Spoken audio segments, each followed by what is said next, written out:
UP तक के subscribers अब 60 लाख। आपका बहुत बहुत शुक्रिया। प्रशासन का कहीं दुरुपयोग करने का प्रयास किया, उससे कहीं कमी नहीं आई है, बल्कि मैं कह सकता हूं उतना या उससे भी बेहतर लोगों का सहयोग मिला है। आजमगढ़ का चुनाव और वोटिंग जो पोलिंग है वो खत्म हो चुकी है और मेरे बगल में जो बैठे हैं वो हैं पार्टी के कैंडिडेट धर्मेंद्र यादव जी। बहुत स्वागत है आपको धर्मेंद्र जी। बहुत बहुत धन्यवाद। पहले तो मैं भीड़ दिखाऊंगा इनके आसपास जो है, क्योंकि पोलिंग का समय खत्म हो गया है और कार्यकर्ता सब इनसे मिलने आए हैं और हम इनके थोड़ा सा समय में खलल डाल रहे हैं और थोड़ा समय ले रहे हैं धर्मेंद्र जी का। पर ये तस्वीरें जो हैं ये बयां कर रही हैं कि इनकी उत्सुकता और इस वक्त कितनी उमंगता है। धर्मेंद्र जी, ये जो चेहरे हैं इनके चेहरों पर खुशी और विक्ट्री का सिंबल दिखा रहे हैं, क्या मायना है? बिल्कुल, इन चेहरों ने 48 डिग्री, 50 डिग्री, 47 डिग्री तक के टेम्परेचर में पिछले 20 दिन से रात दिन काम किया सब साथियों ने। और ये तो छोटा रूम है, चुनिंदा साथी हैं। इस क्षेत्र के कोने कोने पे बैठे कार्यकर्ता साथियों ने मेहनत की। हमारी पार्टी के जितने भी सीनियर लीडर हैं उन्होंने मेहनत की और उस मेहनत का परिणाम जो आज रिस्पांस मिला है वोटिंग के समय, वो आजमगढ़ की जनता ने दे दिया है। आपने कैंपेनिंग की, राजभर भी साथ में आपके आए, कई सारे आप लोगों ने मैंने देखा रोड शोज भी किए।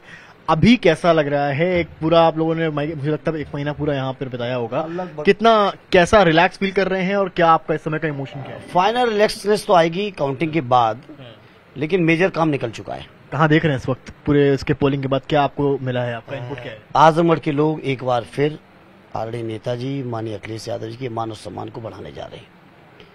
उनका नाम लेके, उनका चेहरा और उनकी फोटो लेके हम लोग चुनाव अभियान में थे और आजमगढ़ के लोगों ने व्यापक समर्थन दिया है। जैसा परंपरागत तरीके से मिलता रहा है, उससे कहीं कमी नहीं आई है, बल्कि मैं कह सकता हूं उतना या उससे भी बेहतर लोगों का सहयोग मिला है।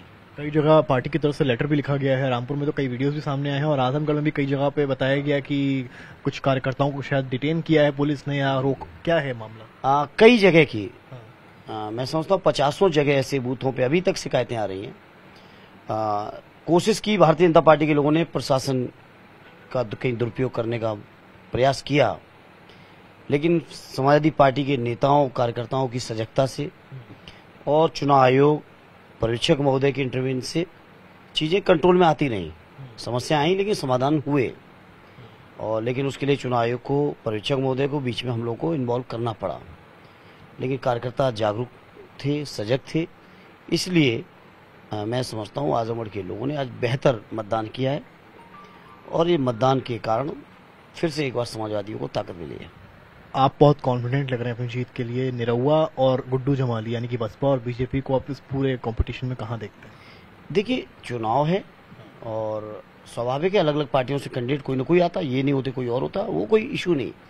सवाल ये था कि उत्तर प्रदेश के अंदर जिस तरह से बीजेपी के लोगों ने और बहुजन समाज पार्टी के लोगों ने मिली भगत के साथ कई वीडियो आए, शायद आप तक भी पहुंचे होंगे, उम्मीदवार भी गले मिलते घूम रहे हैं। कई वीडियो मेरे पास ऐसे भी आए जहां एक ही जगह दोनों पार्टियों का, जैसे गठबंधन में कोई झंडा लगाते हैं उस तरह के झंडे के भी मेरे पास फोटेज और वीडियोस पड़े। तो इस तरह की इंटरनली गठबंधन करके चुनाव लड़ रहे थे दोनों दल।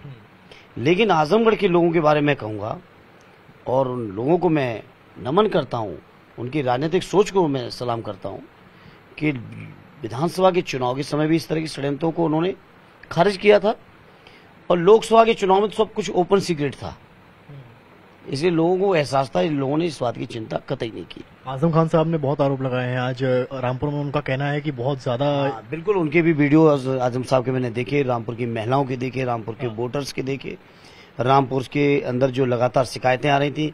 कल ही रात को मेरे पास सूचना आई कि रामपुर के सैकड़ों कार्यकर्ताओं को जेल में डाल दिया गया है कल रात को। तो इस तरह के अत्याचार अन्याय करने की बहुत कोशिश हुई है और रामपुर में तो विशेष तौर पे पता नहीं इस सरकार को क्या नफरत हो गई रामपुर से। जब से योगी जी मुख्यमंत्री बने हैं, आजम साहब, उनका पूरा परिवार, उनके सारे समर्थक के साथ जो अत्याचार अन्याय हो रहा है, वो मैं समझता हूँ शायद लोकतंत्र में किसी के साथ नहीं हो सकता जो हुआ है वहाँ, और आज भी चुनाव के समय हुआ है। इस पूरे चुनाव को आप अब, क्योंकि अब फाइनल फेज है, 26 को काउंटिंग है, आपको क्या लग रहा है कि आगे क्या? और सबसे बड़ी चीज यहाँ पर यह है, कुछ लोग ये भी कहते हैं कि आप आए हैं और आप अगर जीत भी गए तो आप चले जाएंगे, उनके लिए आपका क्या संदेश है? देखिए, आदरणीय राष्ट्रीय अध्यक्ष जी को पूरे प्रदेश की जनता के हित के लिए और उनके हकों की रक्षा के लिए उत्तर प्रदेश में विधानसभा में रहना जरूरी था। स्वाभाविक तौर पर जब विधानसभा में लीडर ऑपोजिशन थे तो लोकसभा से इस्तीफा देना पड़ा तकनीकी और कानूनी कारणों से, और चुनाव में मुझे तो अंतिम समय पे यहाँ के लीडर्स ने, सभी नेताओं ने, आदरणीय राष्ट्रीय अध्यक्ष जी और उनकी चर्चा हुई। उसके बाद मुझे निर्देश मिला कि पार्टी के लिए आपको चुनाव लड़ने जाना है, तो मैं आया हूँ और स्वाभाविक तौर पे मैं राष्ट्रीय अध्यक्ष जी के बिहाफ पे, उनके प्रतिनिधि के तौर पे ही काम करूंगा। और ये सीट, ये क्षेत्र, आदरणीय नेताजी जिस क्षेत्र को दिल मानते हों, माननीय राष्ट्रीय अध्यक्ष जी जिस क्षेत्र को अपना दूसरा घर मानते हों, उस क्षेत्र के लोगों को कभी किसी तरह की कोई शिकायत नहीं होने दूंगा। ये मैं अपनी ओर से सभी आजमगढ़ वासियों को भरोसा दिलाता हूँ। बहुत बहुत शुभकामनाएं आपको काउंटिंग डे के लिए। Thank you. तो ये थे हमारे साथ धर्मेंद्र यादव और उनके समर्थक, जिनको मैंने आपको यहाँ से दिखाया। कॉन्फिडेंट है इनको, इनका कहना है जीत इनकी है और ये जीत कर आजमगढ़ के हित में काम करेंगे। कैमरामैन संदीप दुबे के साथ समर्थ श्रीवास्तव, आजमगढ़।